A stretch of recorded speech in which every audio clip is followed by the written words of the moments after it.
Friday once again, which means we are back at it with Kingdom on the Road. And y'all, now's the point where I feel like somewhere baked into all of this, there's a Jesus take the wheel joke to be had because my hands are off the steering wheel. Ant is in control this week.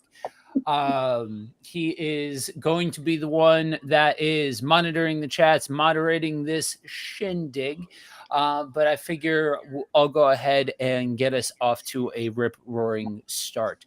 So, we're covering the patriarchs, right? And this is one of those weird spots where, because we're covering the patriarchs, we're trying to figure out how fast, how slow, how this, how that, because some of this stuff, right? Some of these stories that we covered, like the first two sections that we covered, we cover in a more aerial view, and you can cover broad concepts, but with this, especially here, right? Especially with this week's section of scripture, for me anyway, in preparation for this, it really helped me to see that we're in a section of scripture where each one of these different stories that we have work together cohesively to provide an aerial view of the various aspects of how God interacts with man and the things that we can learn and all of that kind of stuff, but also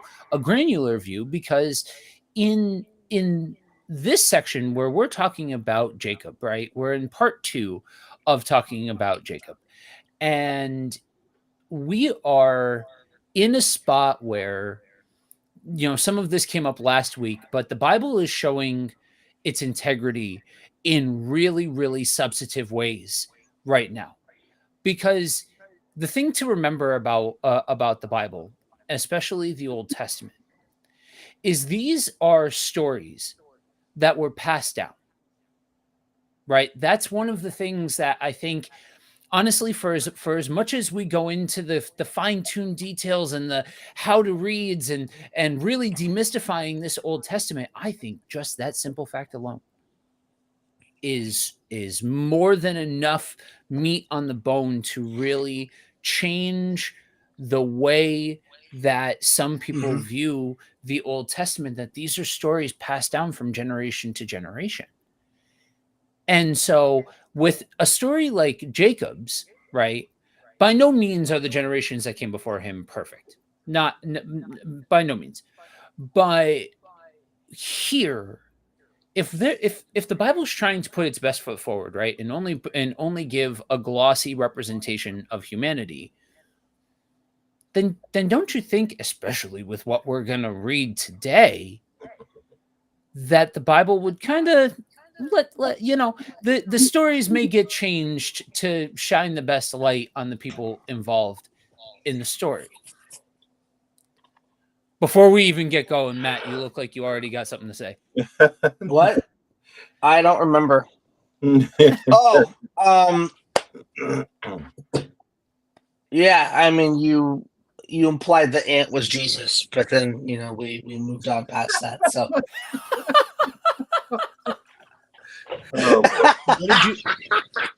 What did you learn from today's episode of Kingdom on the Road? Well, it's Jesus. Right. Anyway, we'll move on past that.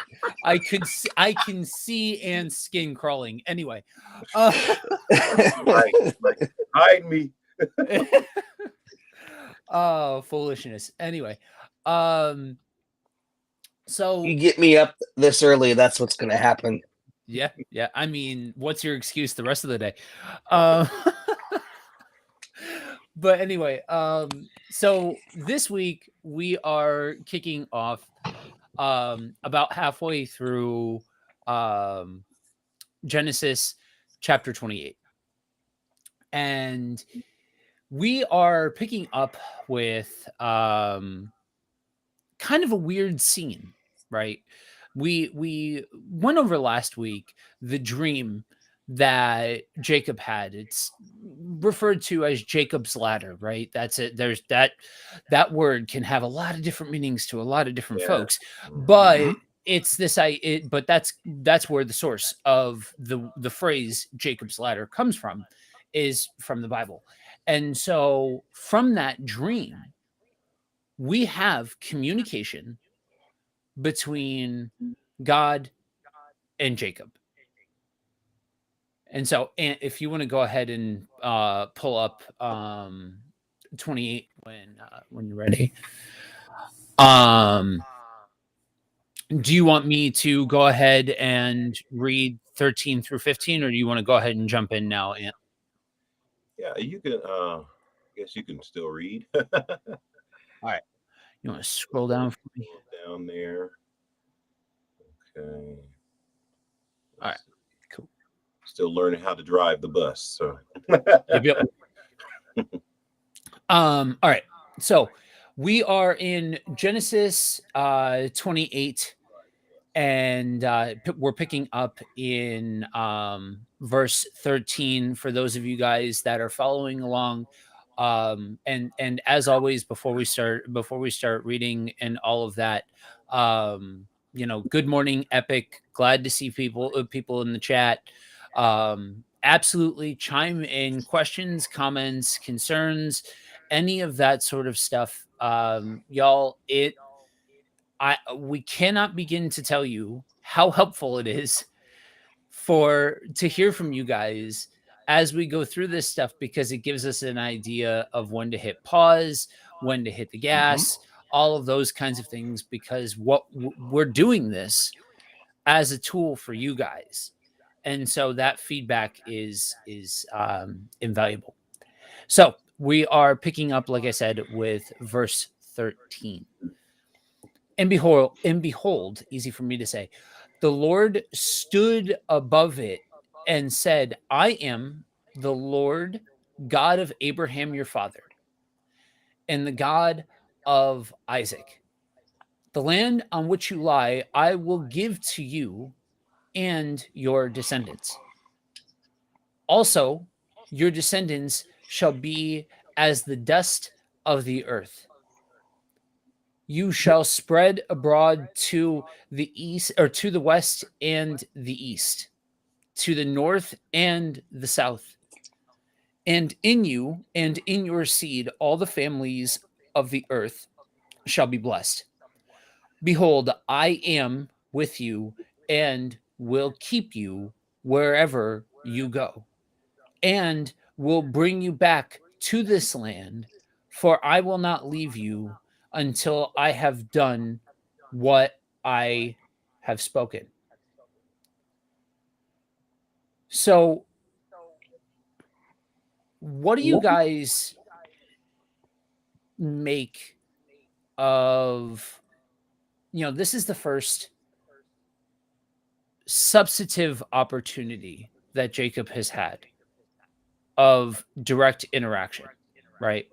He's known that God interacted with his grandfather, with his father. The lineage is there, right? So now we are seeing this this conversation and this interaction here, but through means of a dream. So what do you guys make of that? There's I feel like dreams are their own conversation in a lot of regards. Is there significance to God interacting through dreams, but also what is the significance of God engaging Jacob personally here when he got to this point by less than savory means, right? Less than ethical means. So what does this say about God? Matt, let's go ahead and jump off with you.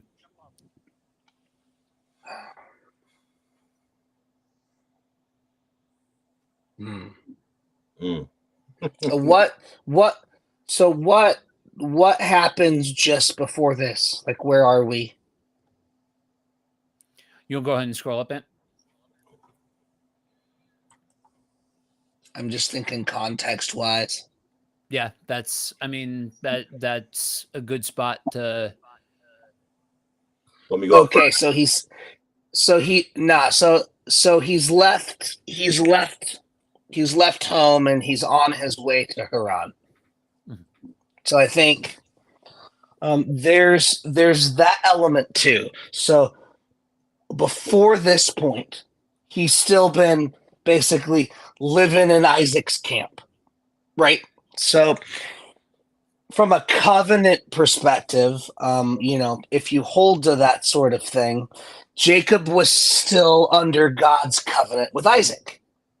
But now Jacob has left home because he is on his way to Haran to, start his own life. So he steps out. And then God reaches out to Jacob to make covenant with him because he's no longer,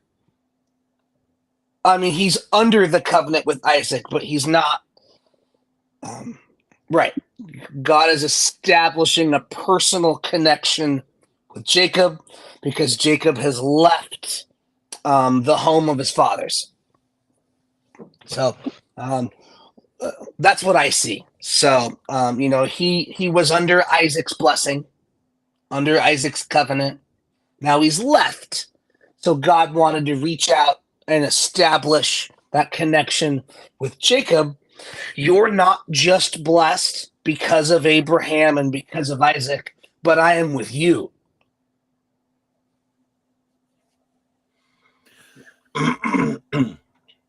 So what about the timing of the timing of this? Because we've talked about before about how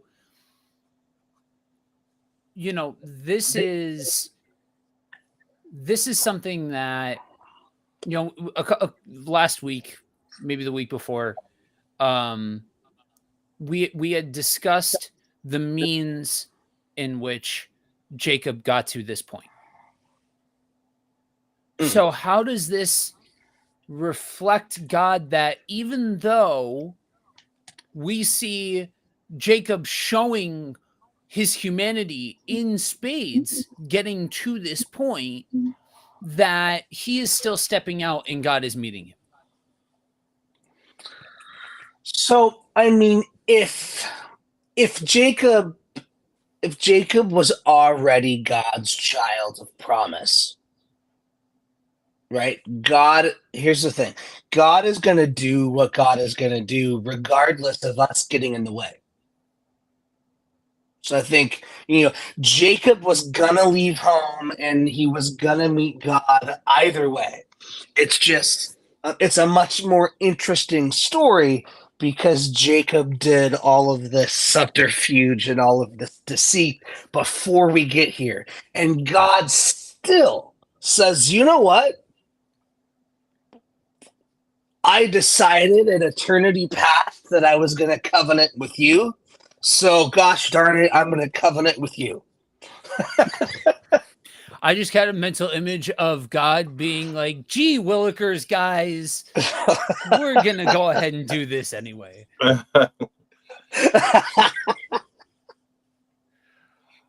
Yeah. All right, Ant, you're up. Yeah.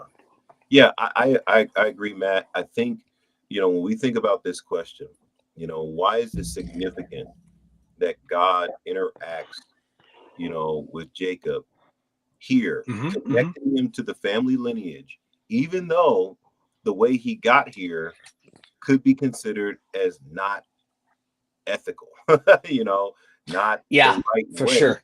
And so when we think about that, you say, well, God, what are you doing? And I think you hit it on the head that God is a covenant keeping God, that he keeps his word, that if he said that, Abraham's seed is going to be blessed, that Jacob was going to be chosen, that he doesn't change his mind when he sees Jacob do something that is less than savory, as Joe put it, as he sees. Yeah. And I think about, how that, foreshadows in the New Testament where, and I've been teaching on, God's love.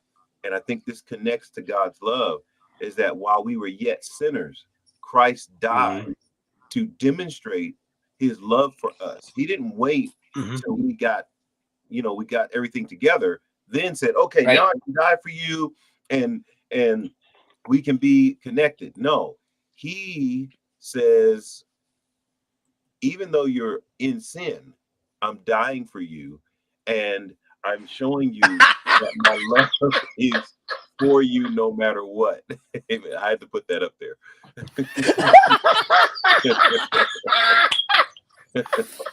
Phenomenal. The answer is he's a bum and didn't show up today. I don't know. So yeah. Yeah, absolutely. The gospel is not, let's get our face washed, let's tuck our shirt in, Right. and then There you go. and then maybe God will be nice enough to forgive us if I wear a tie today. No, that's not. Yeah. So keep this thing rolling. You know, I guess I'll pick it up for you, Joe, and keep this thing rolling. Mhm. In this, do we really see God's interaction with faulty humanity? I mean, Jacob is a real person, right? We see him as, you know, no different. You know, he didn't, you know, even though he saw a ladder going into heaven, you know, which everybody doesn't get to do that.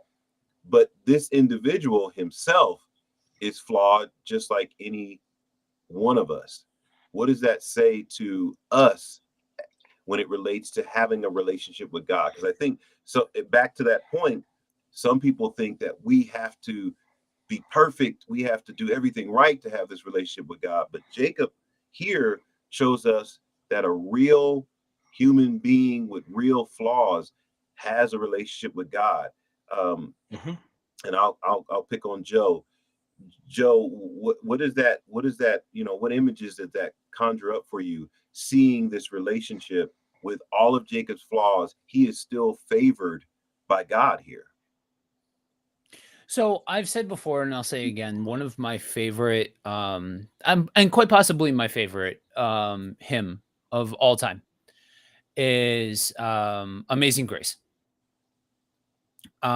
because there's just there's so that's so resonant to me.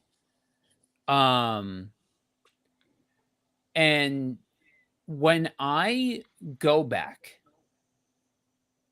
and I read through these stories in the Old Testament, now with the ability to be able to pull the lens out and adjust the lens along the way and continue to mess with it to come into focus depending on where I'm at and all of that kind of stuff, and the active participation it takes to engage with the Old Testament, I am given this renewed sense of being a part of something larger.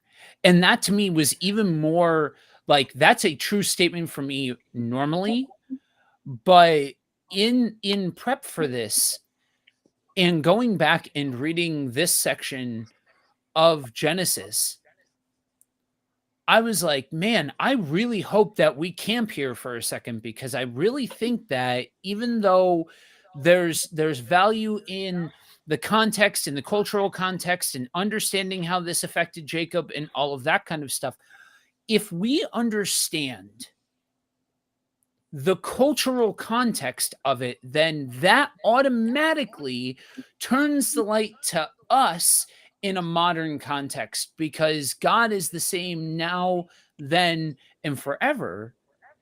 And so we then can gain a perspective on what God is willing to do when interacting with flawed humanity, because it doesn't require us to be perfect. It is grace that makes no sense. It is mercy that makes no sense. And it's a willingness to participate with a flawed creation that is just it's mind-blowing. In certain ways, it makes me want to, write books upon books about it, but at the same token, it's so astonishing that there's almost not words. Absolutely. Mhm. Matt, dealing with this flawed humanity, when you see God interacting with Jacob, what does this say to you? How does this affect you? Well, the only way that any of this works is verse 15. He says, "Behold, I am with you, and I will keep you." Yeah. We're gonna drop the ball Yeah, there you go. daily, multiple times for some of us.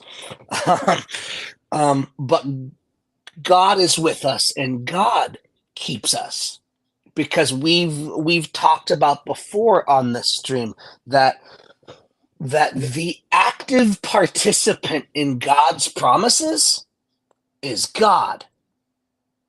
Yeah. God says, "I'm going to do a thing, and you are mine." So he's the mover in that. If God says you're his, you're his. And I know we've had those conversations before. I'm not, we're not getting into the depth of that, but it is in the text. God says to Jacob, "I will keep you." Yeah. This is my doing. This is what I'm going to do, and you can't screw it up. So there. No. Yeah, no. Yeah, even when we try, and sometimes it's not for lack of trying to screw it up. Yeah. You know, Yeah. what we don't understand is that God knows the end at the beginning. Yeah. That's the way Isaiah says it, is that he's the Lord that knows the end at the beginning. He's Alpha and Omega. He's the first and the last. He's the one who is, who was, and is to come. So there's nothing outside of his knowledge, and so he's calculated for all this. He's made room in his plan for us to be human beings. Isn't that crazy?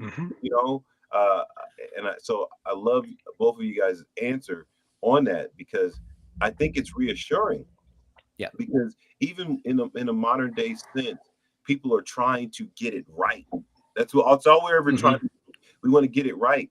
But sometimes we're going to get it wrong. Sometimes we're going to make choices that are not the right choice. But somehow God, like a GPS, recalculates and says, "Okay, we'll get you. I can get you on the right path if you just listen to me along the way." Did y'all want to add anything to that before we move forward to the end of this dream? Yeah. So go ahead. So I want to put the focus though back on the text, because yes and amen to everything that applies to us even today, because we can understand the unchanging nature of God and all of those kinds of things. But this is where we need to acknowledge the duality of comprehending something like the Old Testament, and specifically the patriarchs, because this isn't just true for the patriarchs, but it's certainly true for these foundational texts for the covenant and understanding how God interacted and all of those kinds of things. That even though it's flawed and it's messy and it's complicated and all of that, this is where it becomes powerful to look at the story in larger swaths, right? Because on one hand, you have this example specifically right here of a flawed human and all of that. But also, I think sometimes we fall into the trap to go to the thesis statement of this section of what we're trying to do, how to read the patriarchs, how to engage with this stuff. I think sometimes we fall into the trap of over isolating specific aspects and stories of the Old Testament to the point where we divorce it from the larger pieces at play. And when we take larger chunks of this and see, well, wait a minute, okay, let's track here, right? God made a promise to Abraham. God continued that promise through his son Isaac. Okay, God, even though humans muddied the waters, as humans are ones to do, and all of that, God's continuing his promise here. And right now, that might seem like, okay, we're walking along the path, no real big deal, no real big problems. This is kind of relatable, all of that kind of stuff. But building those foundational reps of God will continue to work through humanity and all of that, guys, those are the foundational pieces that become very, very important the further that you get into the Old Testament, because the further that you get into the Old Testament, the much more complicated it gets. We haven't even gotten to the heaviest portions. Well, I think just to stick with that, I think for me, it emphasizes God's covenant keeping, relationship, that if he said it, he's bound to it. He said he puts his word above his name. I think I was reading last week in Isaiah 55, he says that that just as sure as the rain comes down and the snow comes down to water the earth and it shows forth its bud and it bears fruit, so shall my word, which comes from my mouth, go and accomplish everything I said that it would do, and it would not return to me void. And so God is, to steal a phrase, a man of his word. Yeah. If he said it, Jacob, you can, and I feel like it's hard not to connect that to salvation. It's just hard not going there, that this is the God that we're trusting. That if he said that I confess Jesus as Lord, that I'm saved, it's his word that I'm counting on, not my goodness, not my, ability to do all the right things. Not that means I'll just do whatever I want, right? But at the same time, it just seems like we can just trust God's word, and we see it even here in the beginning, the Bereshit, the book of beginnings right here, the Genesis. He shows us that, look at how I interact with the forefathers, the patriarchs, that I keep my word even when Abraham lies and Isaac deceives and Jacob deceives. Even when these things happen, my word is not going to return to me void. It's going to accomplish everything that I said it would do. And so I think I'm agreeing with you. I'm just taking a different nuance, on that same topic. And so, I think it's powerful. Yeah. So No, it's both for sure, because as Christians, as people who have the Holy Spirit, but also live post cross, right? We have the lens of the gospel when we read these things, and really we see, the author of the book of Hebrews lays out pretty nicely for us that the Old Testament was just the gospel veiled. So so there's Paul says that clearly, that there was a veil over their eyes. Right. So absolutely. But to Joe's point, there is also a less big context within the story itself, where these things are relevant specifically to this narrative, not just the meta narrative. Right. And that's something that is really on display with this next section that we're heading into, where you can see, like, it's this push pull tension on display, where God is calling forward, and Jacob's like, oh, okay, I think I got this, and goes forward a little bit, and then really doesn't have it and stumbles, and then goes back, and you see more of his humanity, and then you see Right. God like, okay, come on, and then it's like, okay, come on, and it's this cosmic dance on display that's happening, that, like, I read this, and yeah, you know what, I read this in the sense of so many, years later, in a completely different world, in a completely different context, and all of these things. But when you understand that there are through lines to humanity, and that humans have been doing the same thing on repeat over and over again, on the same nonsense over and over again, that there is still a need for that patience and that grace and that mercy for us to do that cosmic dance with God, some of us more than others. So I guess for me, not to make it too myopic, I see the power of this story on display, where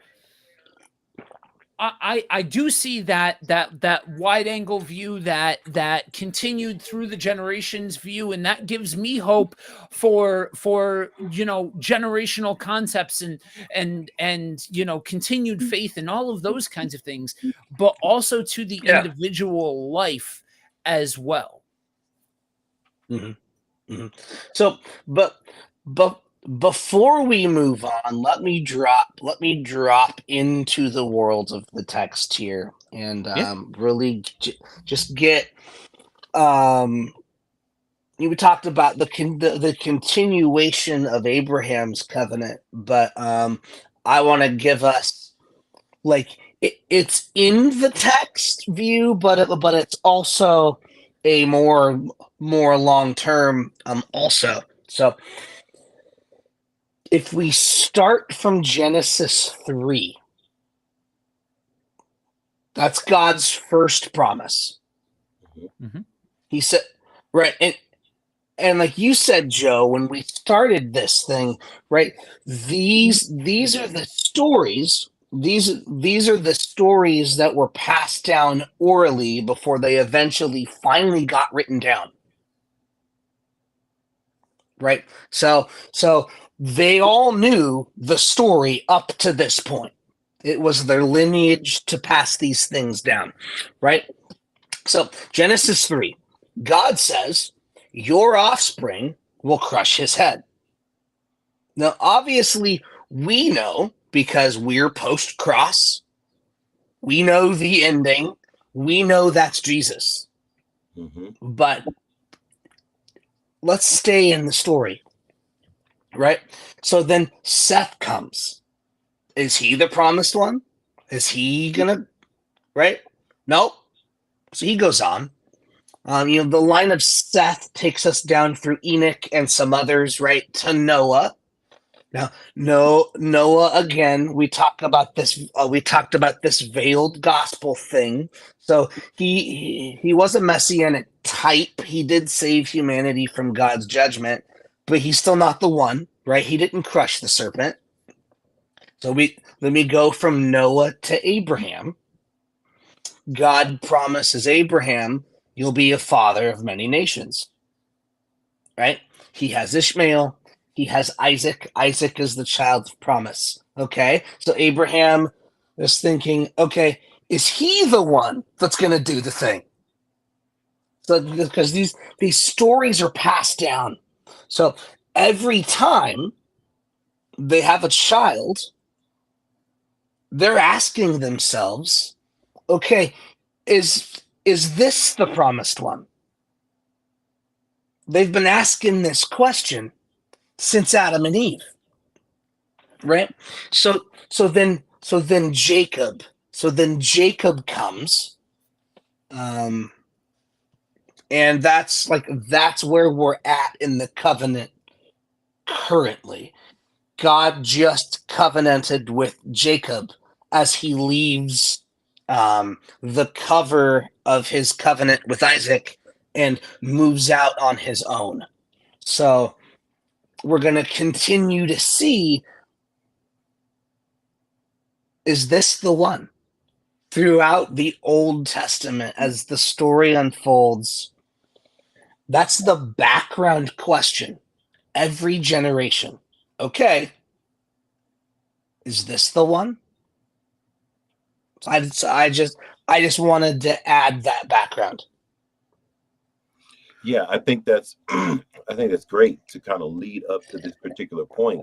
It kind of sets the stage for this dream ending, Jacob waking up, confessing that surely the Lord is in this place, and him beginning to say, wait a minute, now it's my time to connect in this relationship with God, that he's been the God of my father.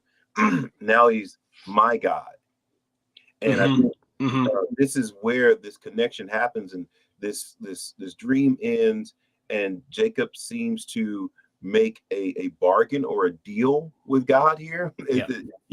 I've taught on this, so I'm gonna kind of let you guys jump in on this language here in this particular passage. Let me see. Let's see. I'm gonna start at verse 18. It's really small on my screen. I'm gonna have to pull it up. Jacob rose early in the morning and took the stone that he had at his head and set it up as a pillar, poured oil on it, on the top of it, and he called the name of the place Bethel. But the name of that city had been Luz previously. Then Jacob made a vow, saying, if God will be with me and keep me in this way that I am going, and give me bread to eat and clothing to put on, so that I may come back to my father's house in peace, then the Lord shall be my God. And this stone which I have set up as a pillar shall be the house, God's house. And all that you give me, I will surely give a tenth to you. And so here's the, some would say a bargain, a covenant, a vow, an agreement. What do you guys make of this? And we'll start with Joe. What do you make of this whole conversation here? So this to me reads skeptical, right? This to me reads like an if then statement, and like a very natural human reaction in certain regards. Like if this is true, then this, rather than taking it in trust, having it like continuing to read yourself into the conditional statements of the situation. And so like you see not just how Jacob responds, but how Jacob acts going forward. Like he is taking that measure of responsibility on himself, right, to make sure that everything. Good. I was gonna say he's still very much taking ownership of God's promise instead of letting God be the promise keeper. Right.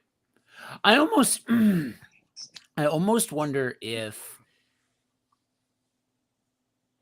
like there's and this is I've said this before. I think the Bible in certain regards allows for a healthy dose of speculation, and this is firmly in that camp of speculation when you're trying to think through the motives of the individual. But I almost wonder if this is a continuation from that same kind of mindset of I need to take this for myself.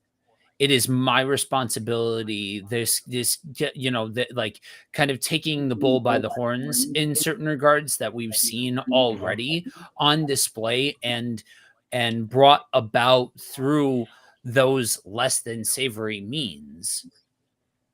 That it's that same continued mindset of, well, it's my responsibility to continue on this promise now that this is on my shoulders, sort of thing.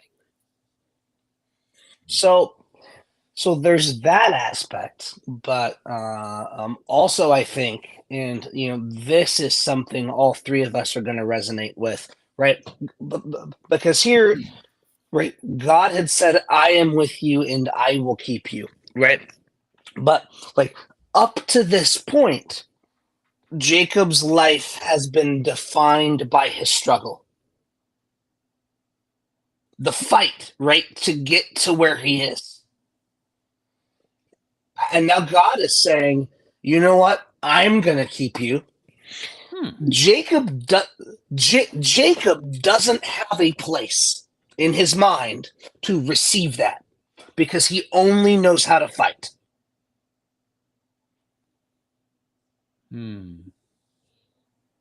So I think there's an identity and a psychology piece here too.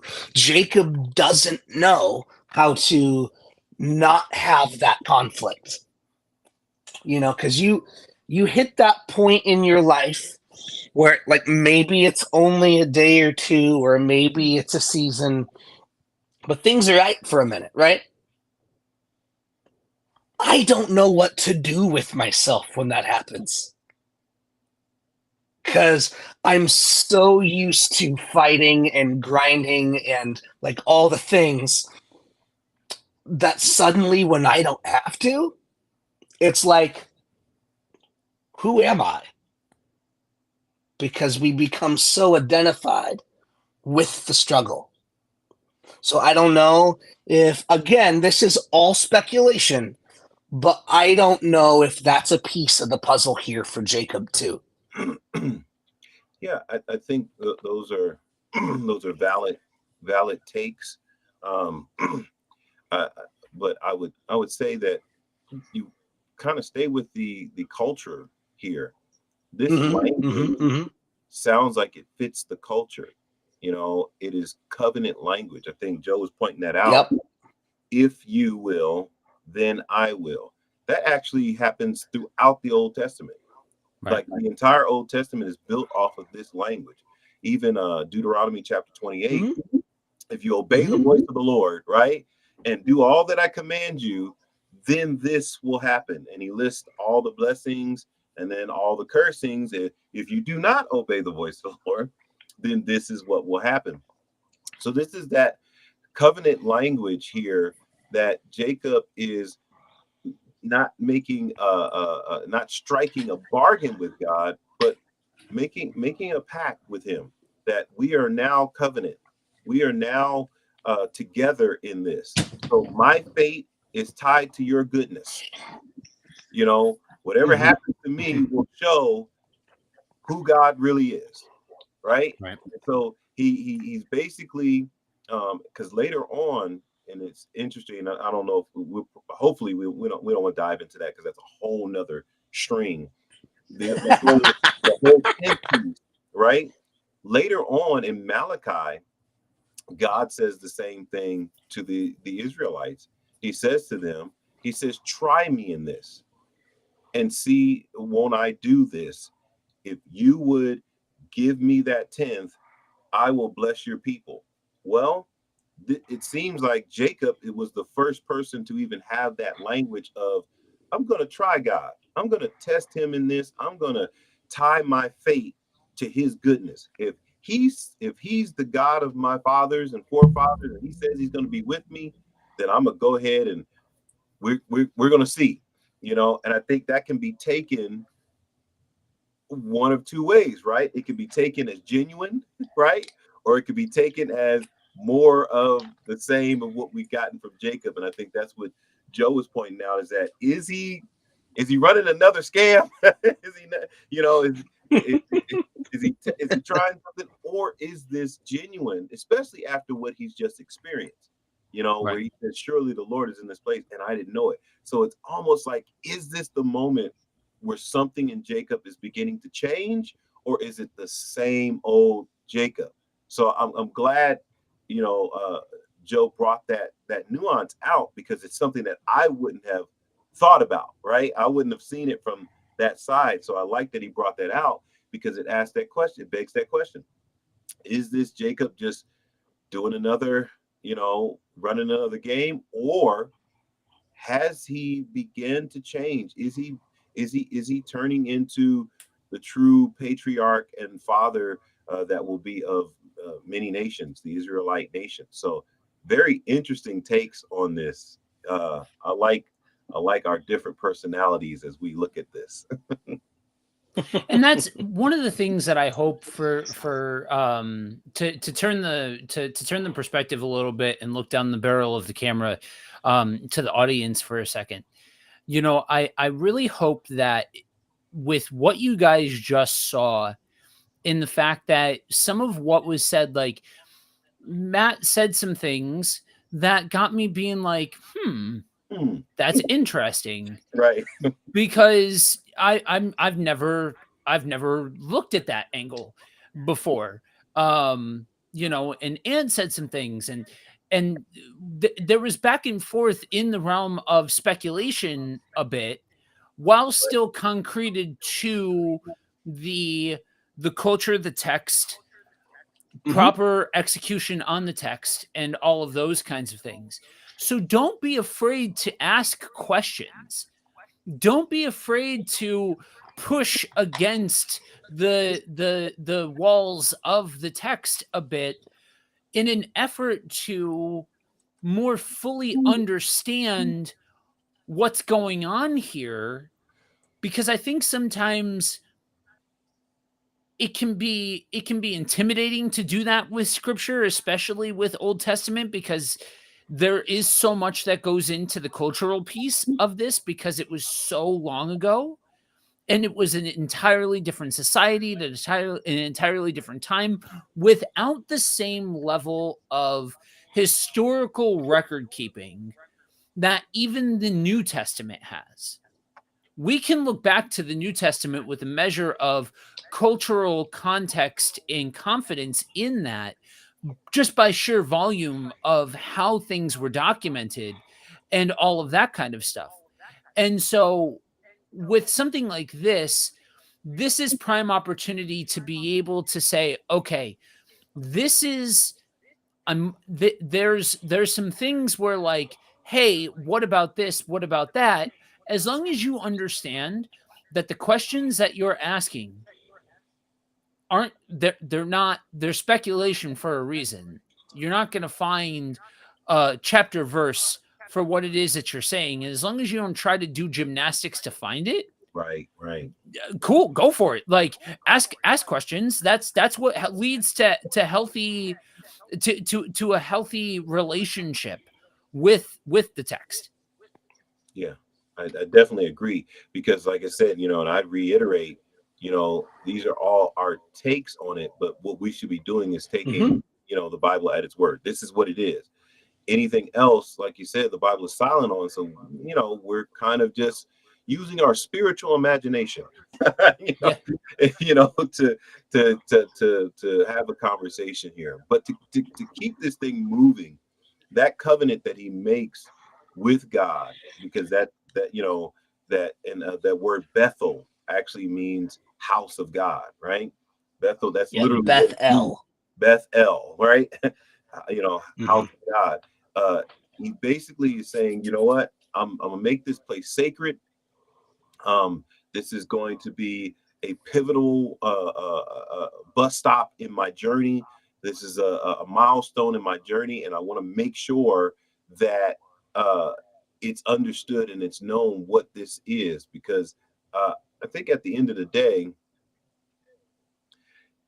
as Jacob is going about, because he's kind of nomadic, and so a lot of his journey is about moving and going from this place to that place. I mean, he was sleeping on a rock. I mean, come on, you know, he's basically, you know, homeless and nomadic, and he's moving around and he's doing all these things.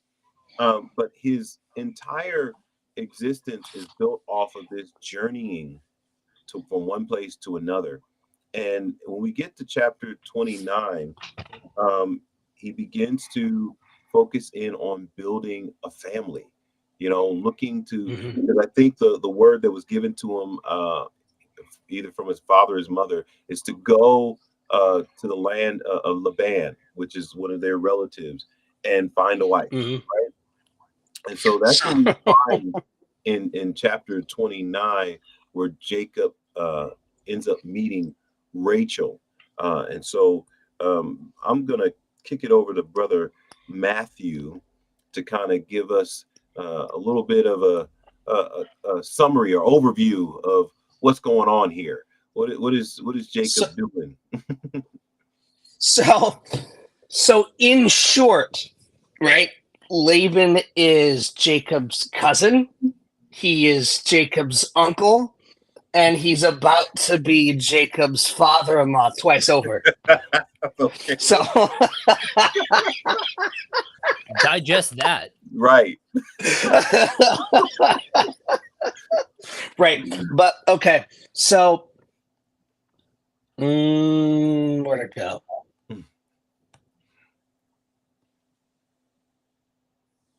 Right. So Jacob goes to Laban.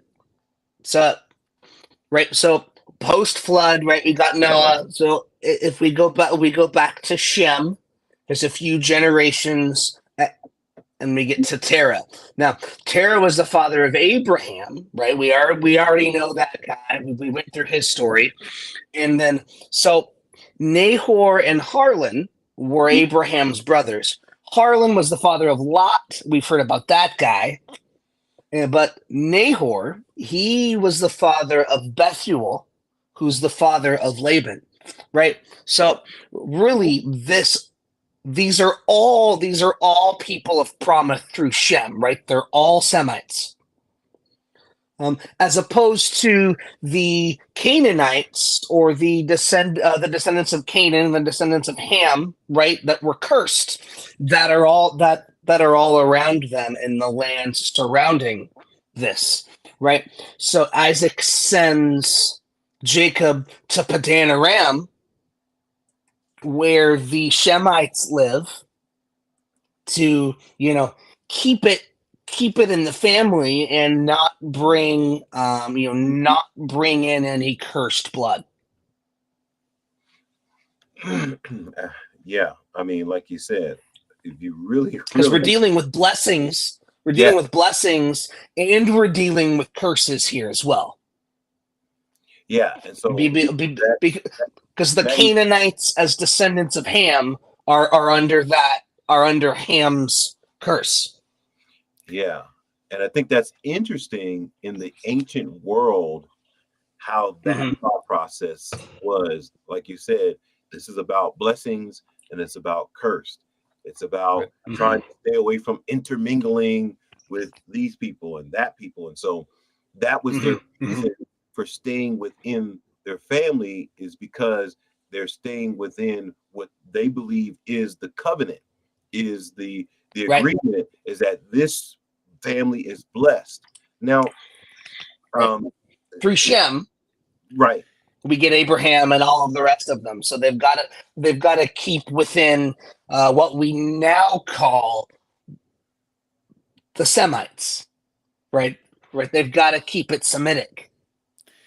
And so real quick, Ant, before you roll forward, I wanted to look at what Matt just said from a different angle, because I'm so glad that we have somebody who can articulate that well on the show, because for me, looking at that, I just being honest, it helped me to look at there are tons of spots where you can find them on the internet, but people have created like actual charts to like a visual representation to be able to see, okay, so this is where we're heading, this is the bloodline, this is the group, all of that kind of stuff, because for me that helped.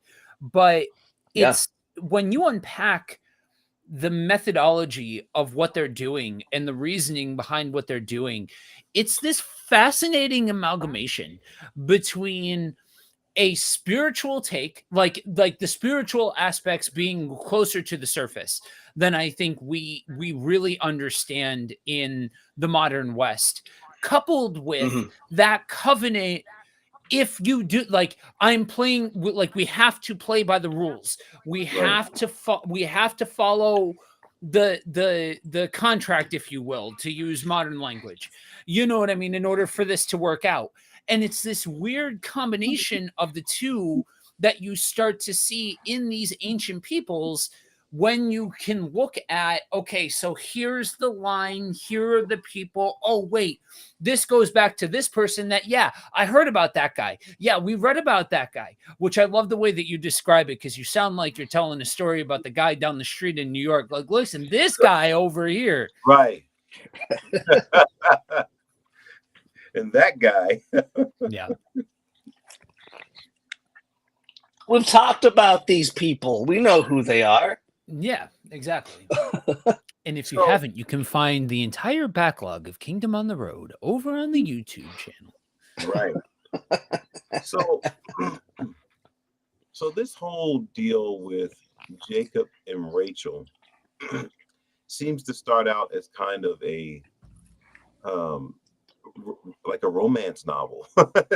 It's like in the middle of the biblical text, there is this, I don't know, Cinderella, kind of moment.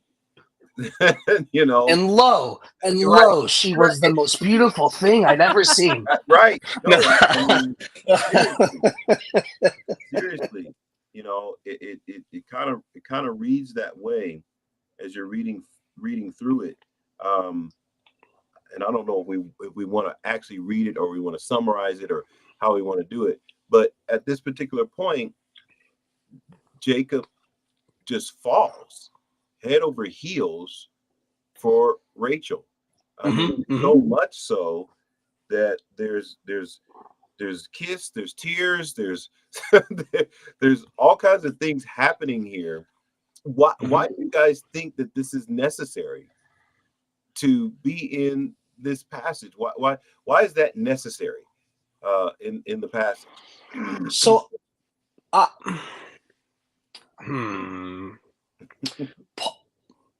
so part of it is we're seeing here again, right? Like, as the story unfolds, people who aren't familiar with the story, you know, basically Jacob works for his uncle, cousin, father-in-law for 7 years, right, for the bride price, and gets given Leah, who is the older, right, because that's the culture.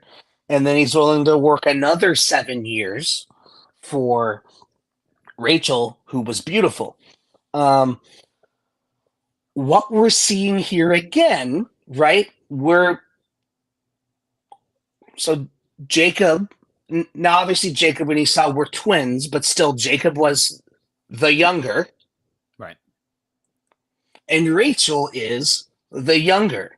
And Isaac, right? Isaac was the younger. So So again, we're seeing we're seeing the narrative of God like breaking their cultural paradigm, and instead of going through the eldest, going through the youngest.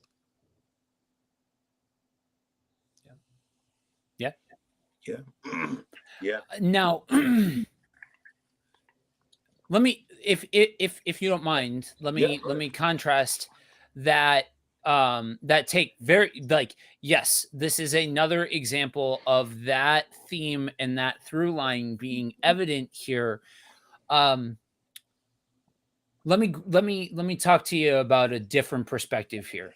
So there's when in telling a story, there's this concept in movies and in books called a meet cute.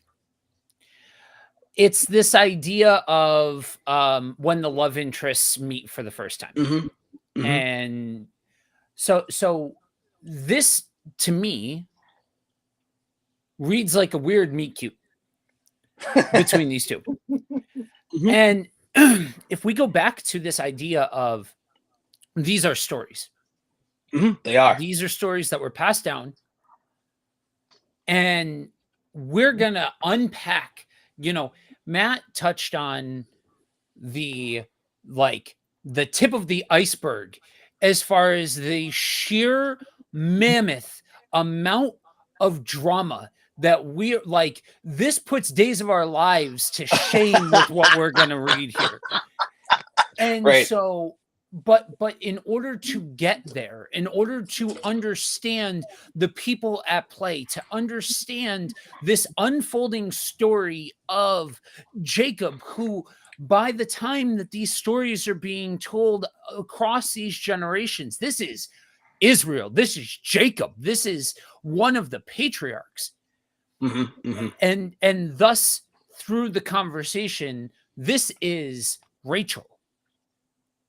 And so this is the origin story of their relationship. And I think sometimes some of that language can make some folks uncomfortable along the way, because like if this is a story being told, then what does that mean about how much authority we could give it, or how accurate it is, or there's a million different rabbit trails and rabbit holes that you can go down and all that kind of stuff. But if you can accept that this is another example of the Bible pulling you in and drawing you in to follow into a story, to read the unfolding narrative that is at play here, then what we are seeing is the origin of a love story, albeit the start of a very complicated family dynamic. Right. That leads to huge aspects of the story. Like we are going to see the origins here of very key pieces, but this might be, I'll be the first one to admit, I'm a storyteller. Put me in front of a mic, I will tell you a story. I am drawn in by somebody telling me a story. I really think that's some of what is so special about certain aspects of the Bible, that is ultimately the vehicle that allows you to travel with the things like accuracy and theology and right understanding and cultural context and all of that kind of stuff. Sure, that's aspects of it, but the Bible is so good at telling a story. And that's part of what I think we get here. And I'm reading this thing, right? And this is the first time that I've read it since being introduced to the Strongs. I'll just be honest with you guys. I didn't utilize the Strongs when I used other tools the first time that I did the Whole Truth. So this time I was like, oh, okay, I've got the Strongs. And so I wanted to look up to see if like what I'm reading here is like what I'm reading here. You know what I mean? Like so he shows up and he shows out, right? He's just like, he's like trying to impress, and he kisses her and then he starts weeping. And I'm like, is this actually what I'm reading? Yeah, no, legit. It means to weep bitterly or to sob in the Strongs. And so I understand what it's trying to convey. It's just a fascinating picture behind all of this narrative that's happening at play. You know what I mean? Yeah, verse 11 in chapter 29. Then Jacob kissed Rachel and lifted up his voice and wept. Yeah. And Jacob told Rachel that he was her father's relative and that he was Rebekah's son. So she ran and told her father. And so this, like you said, kissing cousins. Like what? Oh man, I'm sorry. this So what else did moment- you learn from today's episode of Kingdom Right, on the Road? right, That right, Jacob right, and Rachel were kissing Right. cousins. Kissing cousins, right? This moment, why again? And so I'm gonna reiterate my question. I'm gonna change it a little bit. Why focus in on this weeping and sobbing bitterly at this kiss? You know, what is this trying to convey? Why even put this in here? Why not? Because and I like something that Joe had reiterated earlier that we've been saying week after week is that the Bible is integral. It doesn't hide, you know, the nuances of the humanity of these people that we're dealing with. You know, so what is happening here that he would kiss Rachel and then lift up his voice? So this means this man like shrieked. He cried out and then says, I'm your relative. You know, I'm from Rebecca's my mom, and then she I'm takes here to off. find a wife, baby. You know what's going on here? Why is this here? And then how has this impacted modern readers when it comes down to finding a wife or finding a mate or the whole idea of, because this story has impacted people's relationships. You know, a lot of people use this story to teach on marriage. I don't think this is a good story to teach on marriage, but the people use this story to teach on marriage. I mean, I guess there's some principles in there, but why is this so significant? So, you know, up to this point, right? We've seen Jacob the deceiver, Jacob the trickster. Like, Jacob is just straight up he's a hard man. He's a ruffian, right? But he is so moved by kissing Rachel that we see this tough guy break into tears. Yeah, I think it's. And I think that's the significance, is we're beginning to see the character change, but through right, it is grace through the love of a woman. So I'm right there with you, Matt. When I read this and I read about that emphasis on an exclamation of emotion to the point where the man can't hold himself back of showing emotion. I'm going to take a page out of your book and say, and I don't mean this like you don't need to find it, Ant, but what happened before this? What led to this moment? And when you are tracking along with the story, you're starting to see these micro changes in Jacob. Dare I go too far in saying, with what we have in context of a personality assessment of Jacob, he's not the type of man that's going to change like the flip of a switch, like night and day. Like suddenly everything is completely different and he's this completely different dude. Like Matt said, we have these accounts that suggest that Jacob is a hard man. And so he is visited by God. He is going off to follow instruction on finding a wife, and he finds this woman that he falls head over heels for. And it's this continued change in personality, in perspective, in experience that's lent to a shift for him in his very being that we're going to continue to see evidenced along the way, used both directly. The aspects of this are pushed forward directly by God and also changed by people and circumstance as well. And I think that along with being that origin story piece, I do think that Matt's onto something, that this fits into the larger narrative of the progressive change of Jacob along the way. Yeah, and I like that you said that, because it makes me actually, as we've been flying, at 30,000 feet, it makes me want to drop down just a little bit, to look at Laban's reaction to the news that Jacob is there. Picking up at verse 19, then it came to pass that when Laban heard the report about Jacob, his sister's son, that he ran to meet him, and he embraced him and kissed him and brought him to his house. So he told Laban all these things, and Laban said to him, listen to what Laban says, surely you are bone and my flesh. And he stayed with him for a month. What do you guys think about that phrasing?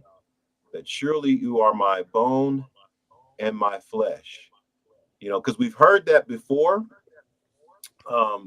What is he saying here, and why is that phrasing, and it's a quote, and it's quoted here? And I think it's quoted in the original statement. Actually, probably every time you see it, it's got quotations around it. What is it about this phrasing that is important here? Well, it's a quote. It's a quote back to the creation narrative, right? Adam beheld Eve and said, surely you are bone of my bone and flesh of my flesh. So we're going all the way back to the beginning here. Anytime we see this quoted, which is more proof, Laban, being part of the family, like he knew the stories too. Yeah. Wow. Yeah. Joe, you want to chime in on that, or?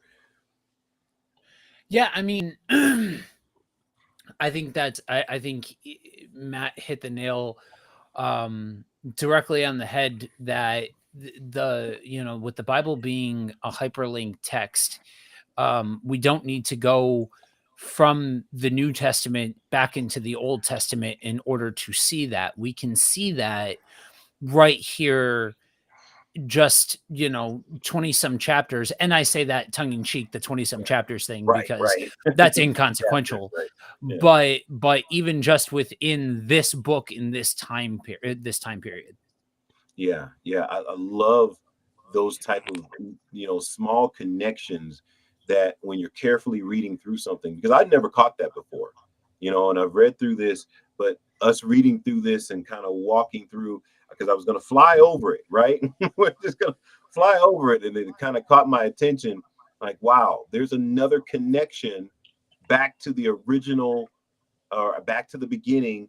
And like Matt was talking about earlier, this thing began with Adam and Eve, and it is continuing forward. So there's the connection here. You have the Adamic covenant and the Abrahamic covenant are interconnected, because it's still going towards the same goal. And so I thought I would pause there and just look at that nuance. They're all trying to get to the one that God promised Eve. It's just this slow crawl, continuation, expansion, right? Because God builds on his covenant. Right. And I think it's powerful in those moments where you see those hyperlinks and you see those nods, like Matt said, it stands to reason that if he is quoting the story, then that means he knows the story. And I think sometimes, because of the way that we read the Bible in the West, and really because the way that the Bible is structured, sometimes we view the Bible as a single camera show, right? What else, like what's happening is what's in front of the camera. But this shows that even though we are following a very specific set of characters and a very specific group, that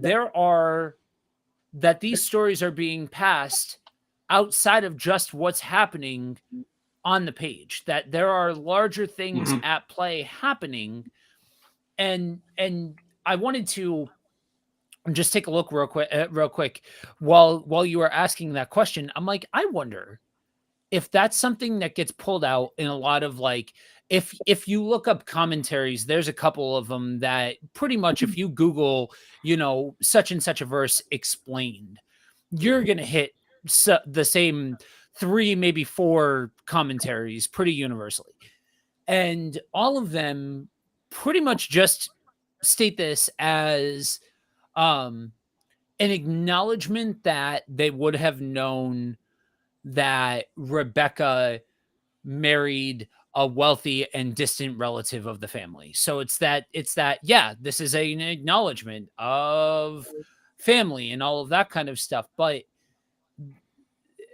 yes, however, also dare to push a little bit deeper, because you can pull some really great stuff out. Right, because Jacob, right, he goes off to find a wife or whatever, and then what he finds, right, is his cousin uncle. he knows the stories, right? His wife, or wives, as the case may be, are part of the promise.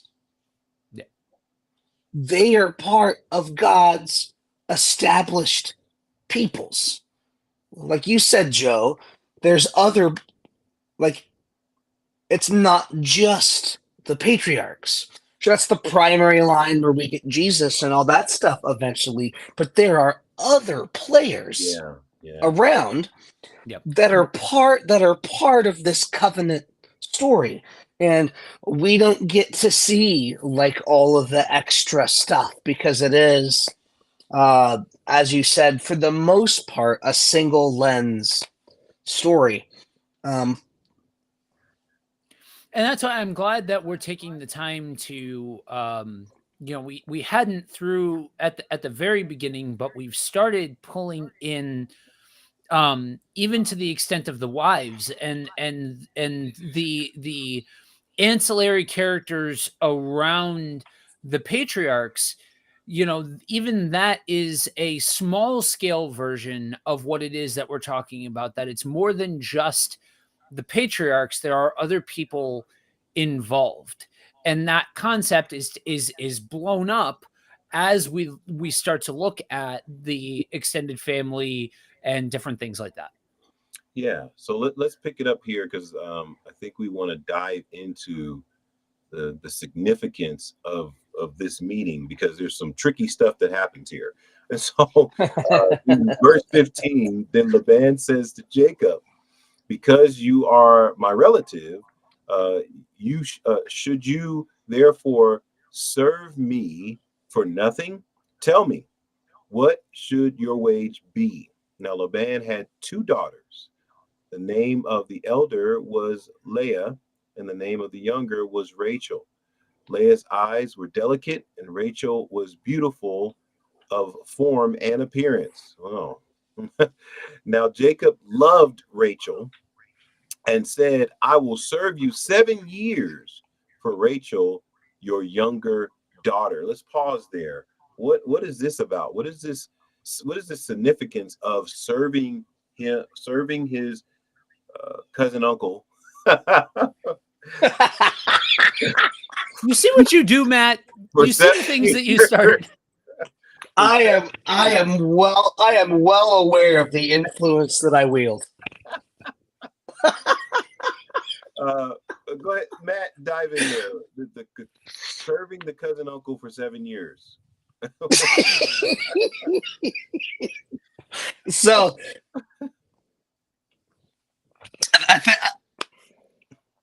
Uncle Laban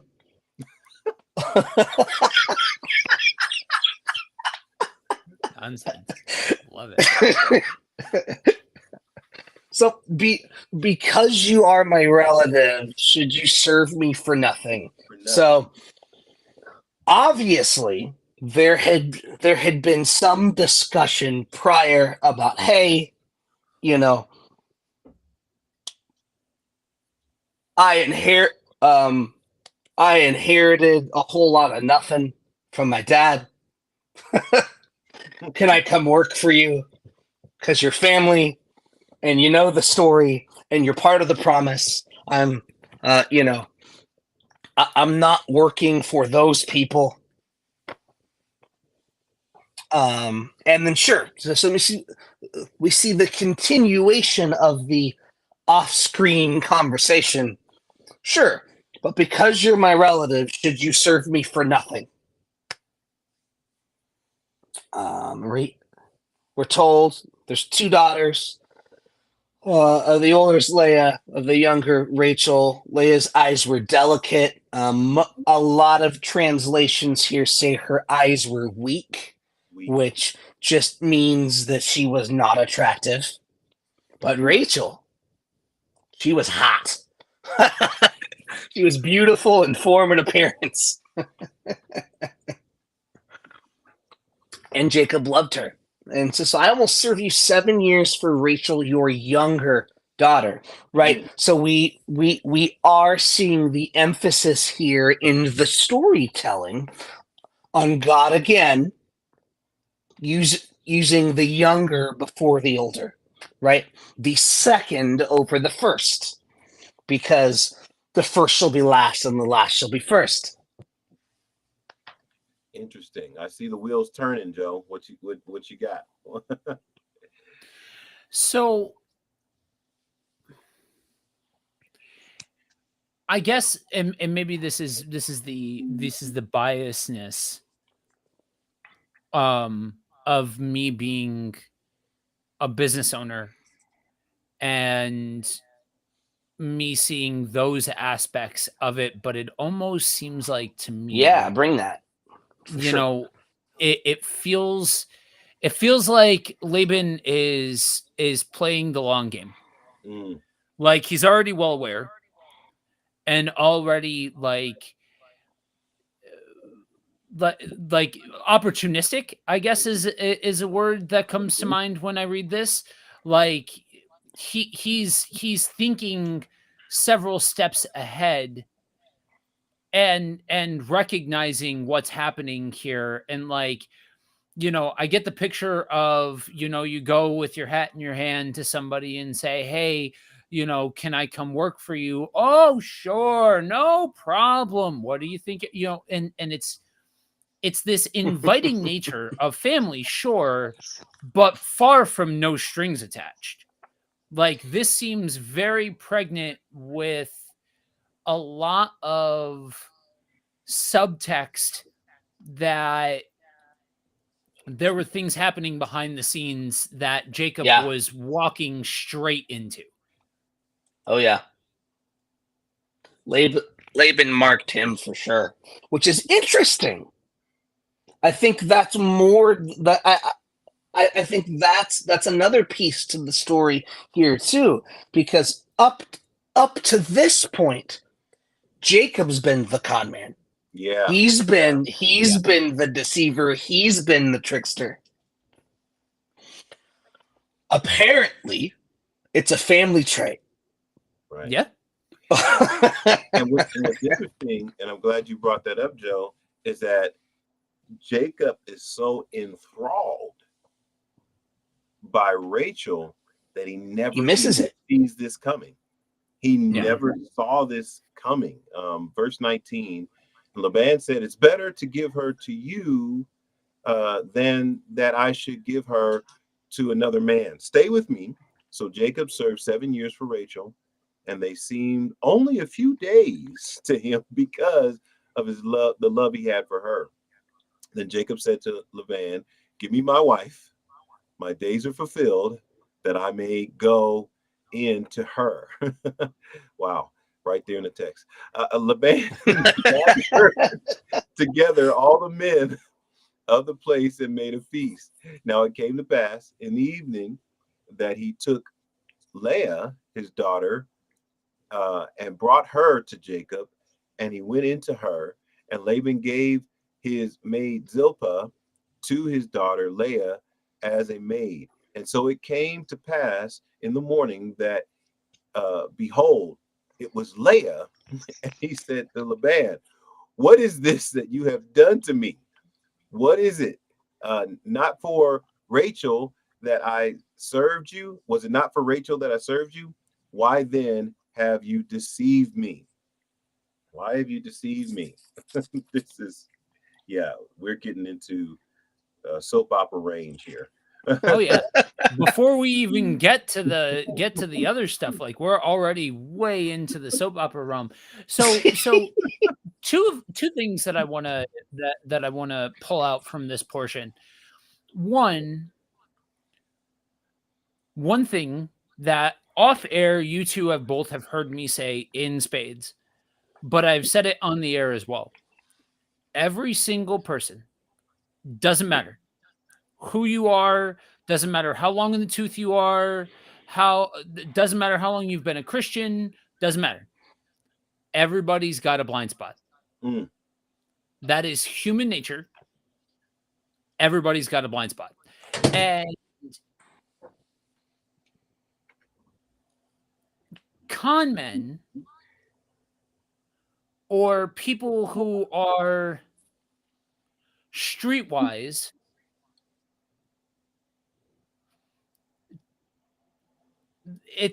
they tend to be people that fall the hardest when they do fall because they don't think that they've got a blind spot. And so we see here this simultaneous story happening, these 2 points happening parallel. Mhm. Jacob falls for his blind spot and walks right into this situation, but also is then put in the midst of all of this, put into the situation where he is now a servant. He is a hired hand Mhm. working for somebody else. Uncle Laban. Yeah. And so I'm curious for you guys if you guys see significance here. If this is just a matter of, do you guys read this as this is Jacob demonstrating his love and just doing what he needs to do to go through it? Or is there something deeper there about Jacob being put in this role of serving somebody else, all while being deceived? Yeah. Well, here's the thing, right? God promised Jacob, right? I got you. I'll keep you. What God doesn't say, right? This is something we've all learned along the way, is that God will humble you if you need humbled. God will, God has a way of using those around you and in the situations to, whether you want to or not, make him more like he wants you to be. And I definitely see. I don't think it is lost on Jacob at this point that, oh, wait, how the turntables. No, how the tables have turned. Yeah, I don't know. I kind of view this as Jacob goes through this, he's meeting with some of the things. I hate to say, you reap what you sow, in a spot like this, but Jacob is seeing something from the perspective of maybe how his brother felt, and maybe he gets to see this, and that's what eventually humbles him. That it's not an intentional, oh, God's going to put him through this because of this. But No. if you live long enough, you end up seeing things like, wow, I did that. This is what that experience is like from the other side, because he was very frustrated, when he figured out what had happened. He said, "What have you done to me? Why did you deceive me? Why did you do this to me? You know what I was here for. You know what I work for. I gave you 7 years. That 7 years, it said it seemed very quick because of his love for her. But I guess in this moment, it all came back to him that it wasn't quick. It was 7 years that I just gave away of my life, and you deceived me. And so I don't know if there's a bigger, broader significance to this that is more woven into the overall picture.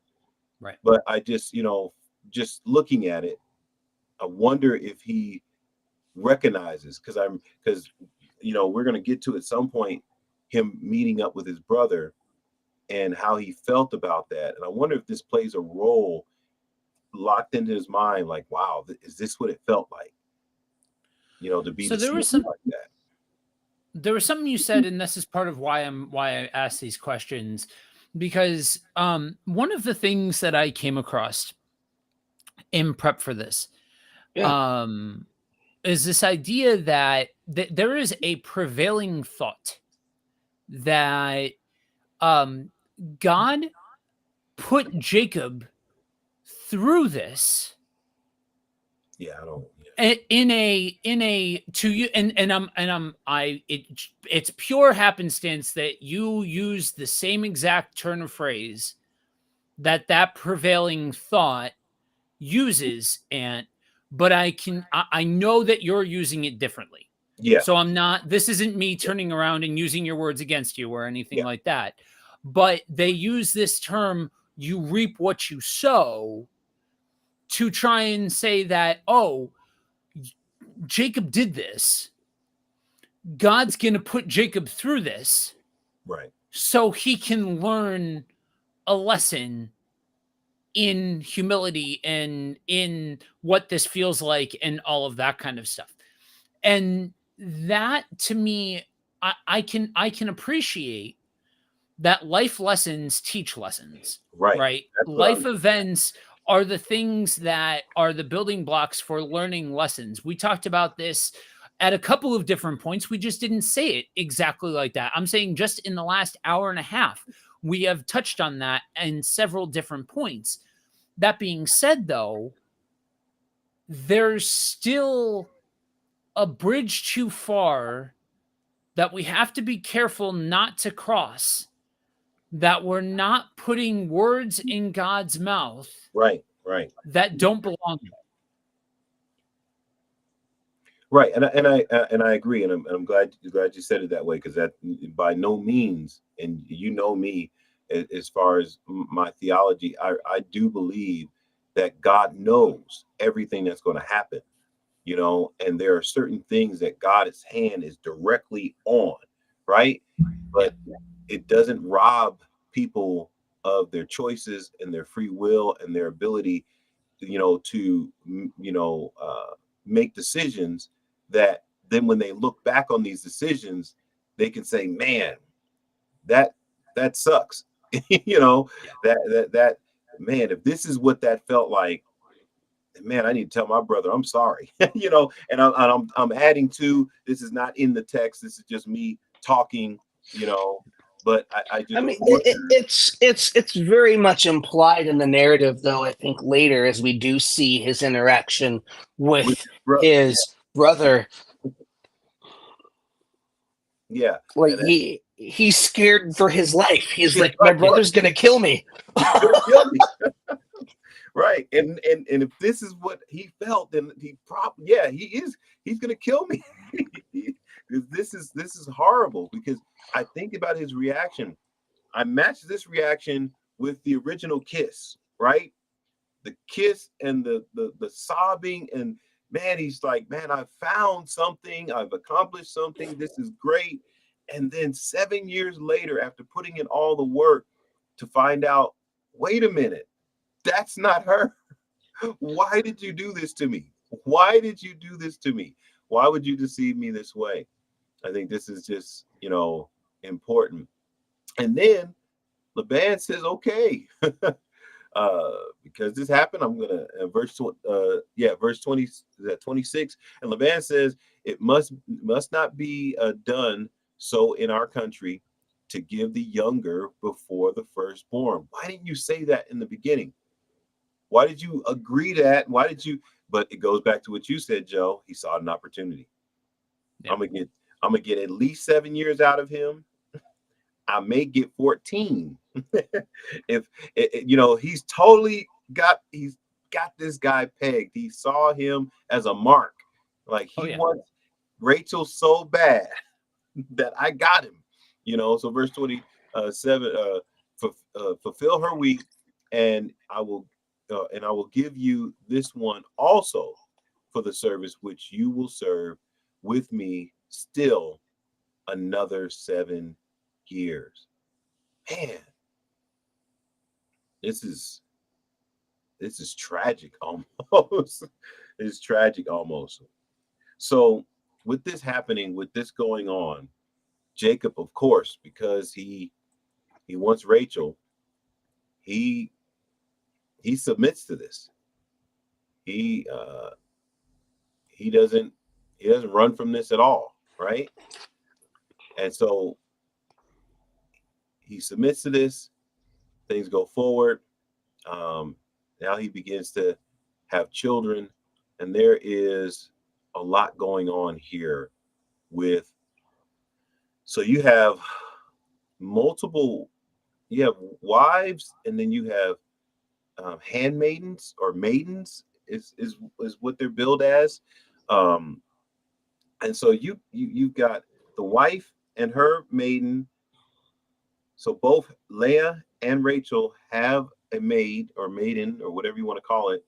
And all of these end up becoming Jacob's, I don't know what you call them, but the 12 are not from just 2 women.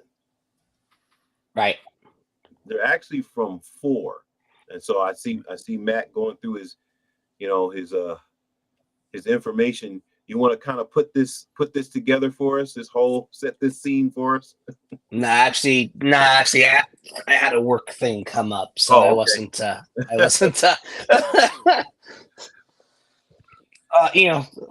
trying to anyway. So what are we doing? We're doing the 12, or are we skipping the whole thing where Jacob kind of gets him back? Well, by taking all his sheep. Do we want to get into that? Like, how much did Jacob really learn from all this?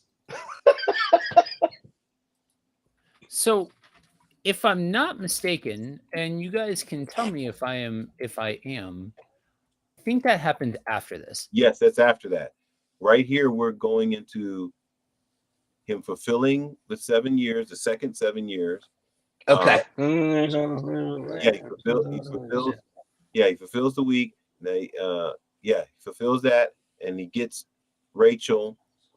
He loves Rachel more than Leah. He served Laban another 7 years, and now they begin to have children. Yeah, I threw this together pretty late last night because I had a pretty busy day, and I actually didn't get into the 12. I didn't know how deep we were going to go with that. So here, but yeah, so we've got, ultimately, we've got Leah, and Rachel is made barren. We see here. But Rachel, same as what Sarah did, decides, okay, well, I am going to have children by my servant. Yeah. And then Leah gets in on that too. And then so Jacob has more children by Leah's servant. And then we've got the whole Mandrake fiasco, whatever that is. I say, hey, here's this Mandrake. I'm gonna buy my husband from you. He will sleep with me tonight. Man, this is just Yeah. whew. So So let me ask anyway. So by the end of it, there's 12 kids by 4 women. And Joseph, which we'll get to probably next week, was finally born by Rachel. And so because let's add to the drama, right, and the family dysfunction. Because he loved Rachel more, he loved Joseph more. There's that favorite, huh? You get that favorite. Let me ask this question. As we're kind of, starting to look towards bringing this in, again, we see the theme that is God at work in the midst of this mess? Why doesn't God make these people do right and then work? Why does he work within the frailty and the faults of humanity? Well, go ahead. It's like how do I put this? I know that I'm a little bit more this way than you guys are. As far as God's active role in everything and all that. I for one don't think there's anything that happens that God's not. I don't want to say responsible for. That's not what I mean. But no rogue molecule kind of thing. But at the same time, God prescribes the ends, but not the means. Right. I got you. People are still gonna people, right? Yep. We're not puppets where he's making us do each specific things, but God has a plan. There's an end. There's a way where God has said, okay, this is how this is gonna work out.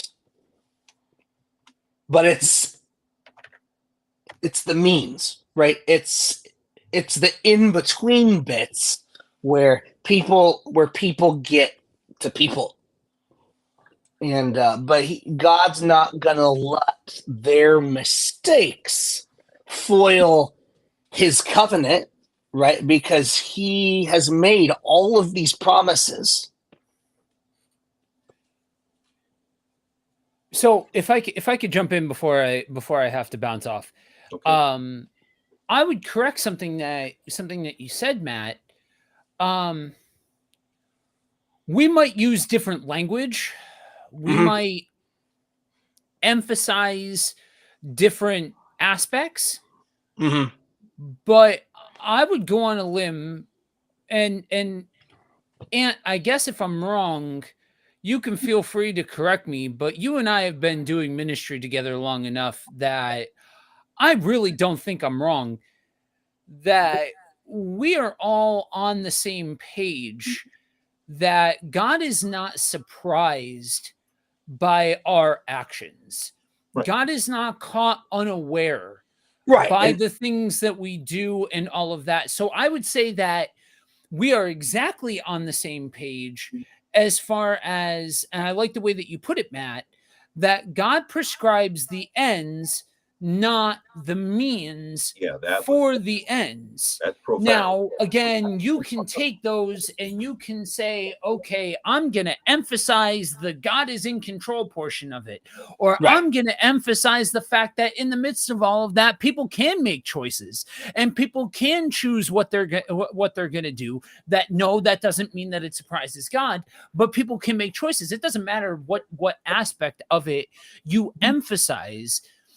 All of us will come into agreement on the fact that this is a yes and dynamic, and forever I will state, and that's kind of why I've backed out of that conversation, is if people are arguing that point from an either or perspective, then you're a dog chasing your own tail. You're not going to get anywhere as far as that conversation goes. So yes, and I'll say it in plain English for those keeping track at home. Yes, free will. Yes, God is not surprised and in control and all of that kind of stuff. But no, there's absolutely nothing that says that we're puppets.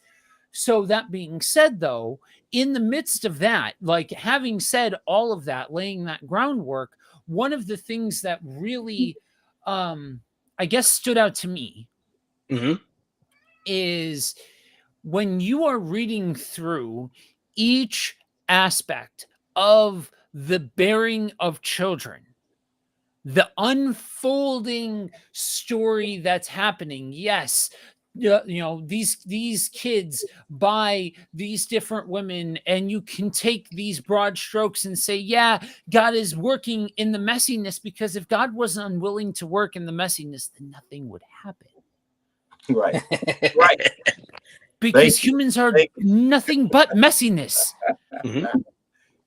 And so when you see what's happening here, and the fact that God will not be held down by man's stupidity and foolishness,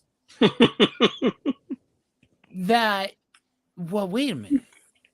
There are different components at play here of God being reflected and characteristics of God being reflected as the story unfolds.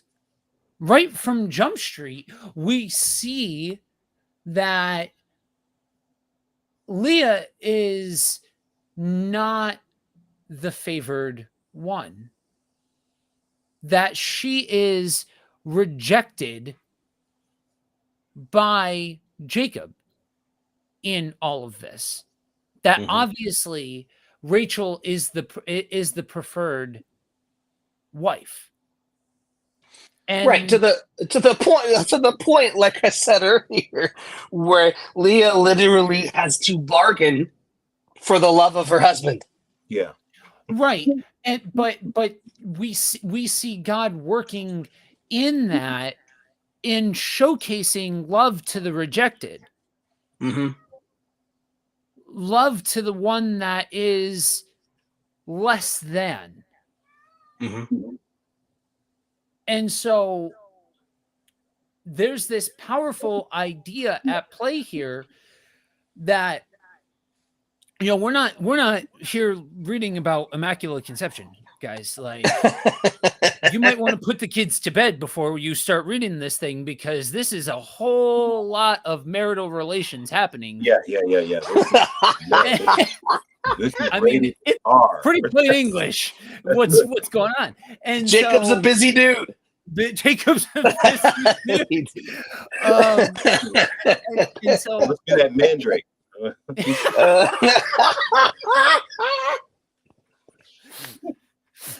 Nonsense. I love it. Okay, I've been hanging out with you guys too long. Matt, your nonsense is contagious. Yeah. But so if you read through, I guess, read between the lines here, Jacob doesn't necessarily love Leah. At least that's the impression that we get. I don't know as though we can say chapter and verse on that one, but I think if we're willing to read the story for what it is, I think that's kind of obvious. But he's still willing to have sex with her. Again, we're not reading about Immaculate Conception here. And here's something interesting, is that Leah is the one that produces Judah. Exactly. Right. Yes, that's exactly where I'm going. That you see the rejected producing some of the most significant players in the lineage, that like producing the lines that would be charted through straight through. And then Judah, even like that's a whole nother study. You could even zoom in. You could even zoom in there because like he does some stuff, and yet Judah gets blessed to be the line of kings. Judah gets blessed to be the son whom through Christ's kingly lineage comes. But you know, but Judah did some stuff. Yeah, and I think it's more pronounced in the Old Testament, this messiness that God will turn a mess into a masterpiece, right? He can take, it's like that artwork where you just start throwing paint at the wall, and it turns out to be something like, wow, that's beautiful, but it looked like you were just throwing paint at the wall. You were just slapping it on there. And it turns out to be this wonderful picture. That's humanity. That's a fantastic analogy. That's what's going on here. Is people are peopling, but God is still getting things done. I tell people all the time, I say, God is playing chess, or everybody else is playing checkers, and He is the grand master. He knows every move possible in this game. That's how far he is ahead of us. And so sometimes we're not even on the board. Yeah, exactly. He's won every game we could think of playing against him. He's like, don't even play that game. We don't even have to sit down. I'll tell you how I'm going to win every game. It's just amazing because, again, the humanity is on display. People being people, but God still being God. And if a person, could walk away from this with a lot of different ideas, but what if we really understood that God is trustworthy? That if He said something, that we can take it to the bank. That I am the Lord, I do not change. That God, even in the midst of all of this, still kept His word to a people that were rejecting Him and that were doing all kinds of stuff. When we think about the entirety of the Old Testament, God is faithful. It looks a lot cleaner in the New Testament, but the Old Testament highlights God's ability to be faithful and keep His word and hang on to the covenant that He made, so that it comes to pass ultimately for everyone. The promise He makes to Jacob, Isaac, and back all the way back to Abraham, all the way back to Adam, as you said earlier, that there is a promise that He's keeping all the way back, and then all the way up to our time. And so I think this is a place where we can stop rather than stumble and fumble along. No, I definitely want to look, because there's so much here. If you really want to look at which kid comes from who, and really kind of and really kind of take, but we can take that through like the times of the kings, and we can kind of look and see like what happens to these different lines and see if there's a relation to whom they come from.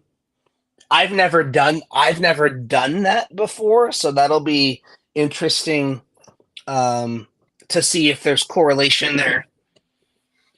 And then we got to get to the wrestling with God, the meeting with Esau.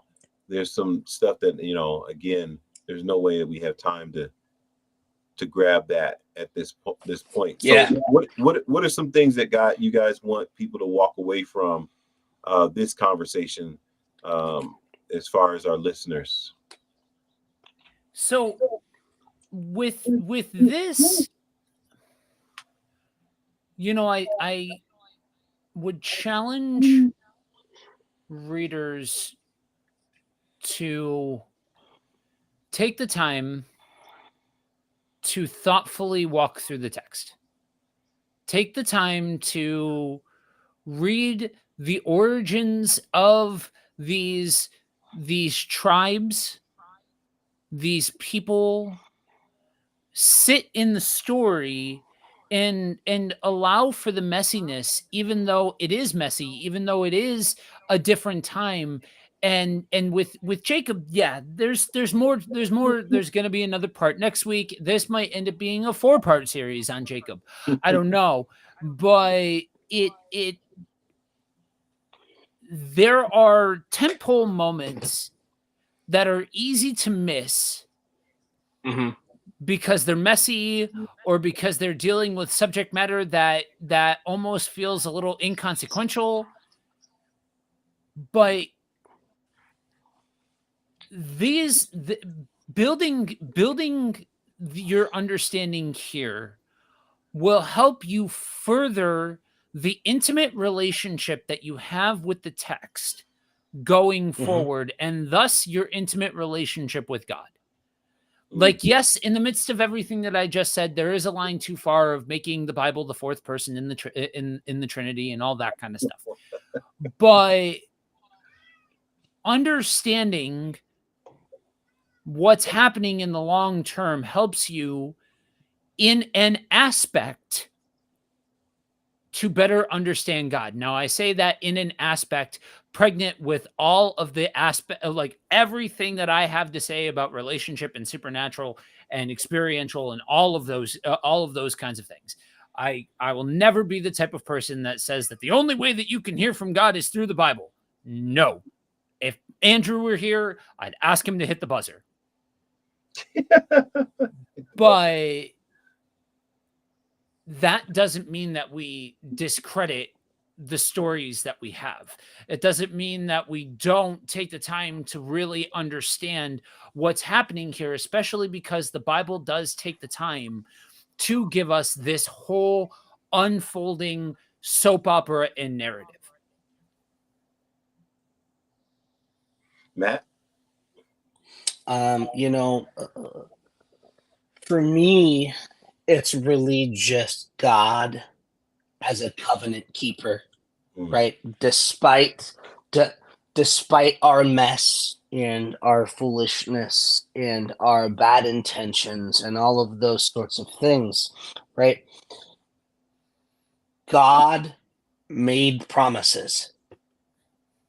And despite maybe the bad actors in Jacob and Laban and some of these other characters that God has to work with, he kept those promises and continues to keep his promises because God is the active mover in his covenants. They are things that he is going to do, whether we mess it up or not. Right. And so there is solace and there is hope in that for us broken people that we are, that he who begins a good work in you is faithful to complete it, no matter how much we try and get in God's way. Yeah, man, I think you guys said it all. So I'm not going to be redundant, but yeah, that is a powerful reminder. Looking at this, just the portion of the patriarchs that we looked at, you see the one consistent stream is God's faithfulness, that he is faithful throughout all of the things that are going on. He is the consistent one, that this story is about him as much as it highlights these individuals, I think ultimately reading the Bible, I say to people all the time, is that we're not reading the Bible to know what it says. We're reading the Bible to know who God is. And so as we read, we're reading to really understand who he is. And that's what's going to end up guiding our interactions and helping us through life, is because we should see the thread that, man, God, you are consistent, you are faithful. You know, your desire to be in relationship with us is not thwarted by our antics, you know, and what we do as humanity, as we see throughout uh, so far what we've covered in the patriarchs. Um, Closing up, anything you want say before we close out, Joe? No, I don't think so.